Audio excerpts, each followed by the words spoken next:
Terwyl die dames nog besig is in die kombuis om ontbyt voor te berei, luister ons gou na wat Piet in episode 2 gesê het. Kyk, dit was ongeëwenaarde genetika wat skielik opgekom het. En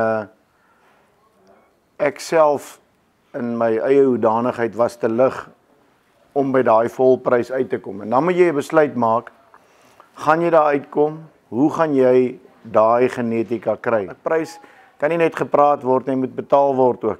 Jy gaan 'n sterk ou kry alleen wat so 'n bil net eenvoudig kan wegvat. Bietjie weg van die buffels af, vra ek vir Piet, hoekom 'n super kudu klap? Wel, ek het net gesien hoe min 60 duim bulle. Die groot droom van 'n ou, van 'n Suid-Afrikaanse jagter en ook 'n oorseese jagter, is maar om 'n groot kudubil te skiet. En 'n 60 duim is 'n droom.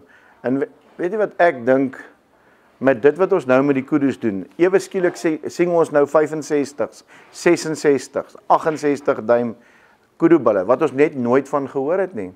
En ek dink hulle is net heeltyd doodgeskiet. So ek verwag dat ons binne die volgende 10 jaar weer aan die jagter. Want jy moet onthou, hulle raak nou meer en hulle word nou bietjie beskerm, maar binne die volgende 10 jaar gaan meer 60 duim bulle weer geskiet word as wat in die laaste 200 jaar geskiet is. En ek bedoel, dis bewaring vir my. Kan supergenetika bydra tot die jagmark en die wildsvleismark? Wel, ons is juist nou besig met die vleismark. Ek wil dit nog maar 'n bietjie terughou. As ons die mark gaan betree, want ek dink dit gaan absoluut revolusionêr wees wat die wildvleis in die daaglikse winkels waar ons almal koop, ewe skielik op die rakke gaan hê. Maar ons hou dit vir 'n verrassing vir later. Ja, daar moet altyd 'n onderliggende mark wees vir my in die jagbedryf. Ons het gegaan hierdie jaar spesifiek in die laaste 2 jaar. Ek het my vernoot by Scherber en ons het groot buffelbulle gekoop. Want as jy Tanzanië in daai areas gaan jag, kom die manne maar terug met 37, 38 duim. So jy kan net vir jouself dink, as jy met 'n 7 of 48 duim bil teel en jy ken sy geskiedenis en jy sien wat hy teel, en hy gee vir my daai 2 of daai 3 duim meer op 'n bil, dan kan ek vir daai bil 'n 3 of 'n $4,000 meer kry. So oor 'n 10 jaar periode wat so 'n bil teel, gaan daai sommetjie vir my baie sin maak. Bitter sin maak. En antwoord weer met my vraag, dieselfde geld vir suiwelbulle. Ewe skielik kan Suid-Afrikaners ook suiwels jag.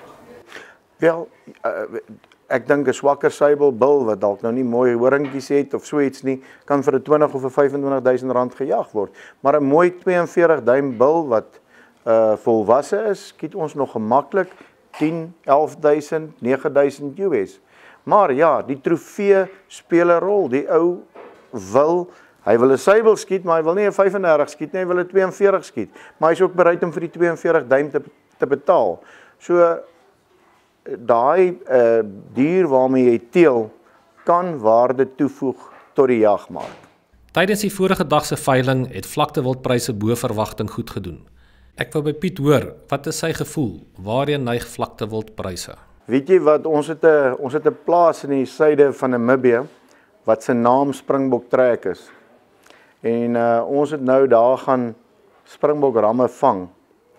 Ek kan dit nie vir iemand beskryf nie, maar ek het die plaas so 3 jaar laat staan, die sekere groot gedeeltes waar hulle nog in troppe van 200 hardloop. En ons het nou 'n paar diere daar uitgehaal en ek sê vir jou karkasse, as jy hulle moes geslag het, sou baie van daai diere tussen 35 en 40 uitgeslag het. En ek dink jy weet, iets moet jy vir die ou bied ook hierso, wat met skaapboer en wat net, my lam gaan net soveel rand per kilo. Nou as hy sy 200 springbokkies het en hy het daai 4 groot ooe en hy kan 'n groter ram insit, dan het hy ook die reg om sy springbok ooitjie vir 15 en 20.000 rand. Dink net wat se verskil maak dit vir hom. Want hy gaan nog steeds voluit met sy skaap aan. Maar dink wat se verskil maak dit as hy 4 of 5 springbokkies kan verkoop vir 100.000 rand saam. aan daai ou se budget vir die jaar. Dis sy kinders se skoolgeld. So ek dink dis wat ons nou vir hulle wil mark toe bring, dat as jy daai goeie genetika het, en dis nie te sê as jy die 5 ootjies gevang het en verkoop het, dat die genetika nie nog daar is nie, dis mos nou weer in die kinders, oor 2 jaar kan jy dit weer vat. So, wel, dit was wat my verskriklik opgewonde gemaak het oor gister se veiling, is die feit dat ons, dit is nie of die wildmark teruggee nie, maar dat ons vir die mense 'n platform gegee het, om ook, as hy daai ietsie het, iets te kan verdien. In ons volgende episode. Dis 'n platform wat ons geskep het nou vir die gewone boer om ook 'n ietsie te kry. Ek sê nie nou stop jou jag nie.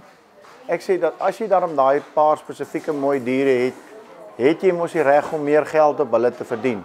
Maar hou nog steeds aan met jou jag. Dis waar jou hoofinkomste is en moenie net oor een veiling 'n groot verandering in jou grond net gaan doen nie. Ek kan dit nie hanteer as jy op 'n veiling kom en dis nie verkoop. Toets jy ou die mark of dink hy net sy dier is baie meer werd as wat hy is? Just dink jy ek gaan vir jou sê nie? Ek wil nie graag vir jou sê nie, maar ek dink dit is tyd dat ons daai Stellenboschers moet bietjie pak slaag gee.